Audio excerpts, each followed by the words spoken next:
Has anybody seen a rather bemused-looking female with a very long scarf? God, I've lost her and the scarf this time.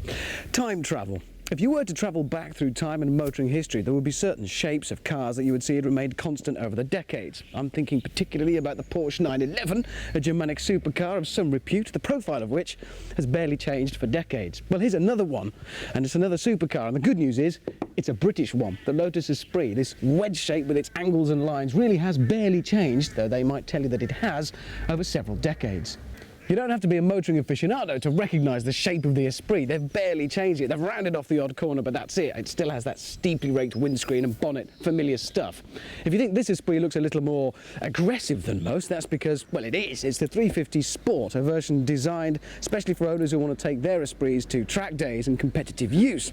To that end, it has this enormous rear spoiler that I think looks fantastic. It's made of lightweight carbon fibre and these milled aluminium struts. It's the real thing. Keeping the front in order, there's an enormous front spoiler and a specially modified splitter. Not a difficult car to recognise, particularly when you realise it has, well, 350 Sport written all down the side, which helps. But the 350 Sport is about more than changes to the surface. There are enhancements underneath the surface as well. The suspension has been uprated, the brakes uprated, and there have been a few changes to the engine. Inside the cockpit, it's familiar territory for anybody who's ever sat inside an Esprit. Very familiar. It's barely changed. They did introduce the centre console for the '98 motor show and the cowling over the instruments. Other than that, it's all pretty well laid out. There's nothing exceptional about the interior here, but then that's not the idea. The idea of the Esprit is that you drive it, fire up the V8 and, well, I guess enjoy yourself is the only way I can describe it. Shades a must, obviously.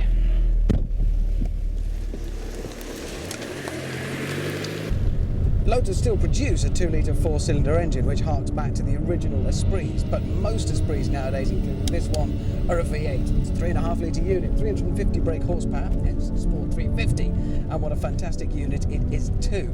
It's been subtly re-engineered in this one, just tweaks here and there to change the torque curve so it's more low-down power, which is fantastic for use on track days, which is where a car like this is going to earn its keep.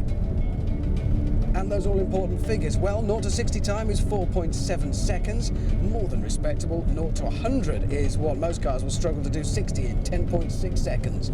Onto a top speed limited to 175 miles an hour, which is more than fast enough, even on the track. As a drive, predictably, it is fantastic. If Lotus can do one thing better than anybody else, it's set up a car to maximise that compromise between stiffness and livability. It handles incredibly well, neutral balance thanks to its mid-engine layout, enormous amounts of grip from those huge tyres, even with 350 brake horsepower pumping out through the rear wheels. Bearing in mind, of course, this is a supercar. It's an awful lot of power, it's an awful lot of car, it's quite a daunting prospect. I'm not going to say it's an absolute pussycat on the road. Visibility is hampered a little bit, but at the same time, there's no need to be that frightened of it. It is eminently drivable and it will happily plod along the country lanes, just making it look good, really. This car does make you feel like James Bond with a long, low driving position. You do want to wear a dinner suit. No doubt about it. Yes. Much money, Penny. Is this car not having an effect on your knicker elastic? He was Irish, you know, James Bond. Definitely.